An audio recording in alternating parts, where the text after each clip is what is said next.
ગીર સોમનાથથી એક મહત્વપૂર્ણ સમાચાર સામે આવ્યા છે। ઉનાના પાતાપુર ગામે શિકારની શોધમાં સિંહણ આવી ચડ્યા। ગામમાં સરપંચના ફાર્મ હાઉસ પાસે આંટાફેરા મારતા જોવા મળ્યા સાવજ। સમગ્ર ઘટના સીસીટીવી કેમેરામાં થઈ કેદ।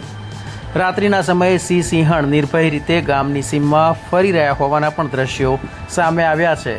ત્યારે ગ્રામજનોમાં ભયનો માહોલ છે। વન વિભાગને જાણ કરવામાં આવી છે। સદનસીબે કોઈ જાનહાનિ કે પશુહાનિ થઈ નથી।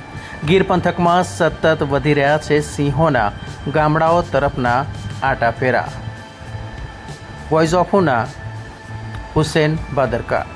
મિત્રો, ગીર સોમનાથ જિલ્લાના તેમજ દીવના સમાચાર માટે આપ જોતા રહો voice of Una YouTube channel. આ વિડીયોથી આપની જાણકારીમાં વધારો થયો હોય તો વિડીયોને લાઇક આપશો, મિત્રોને લિંક શેર કરશો।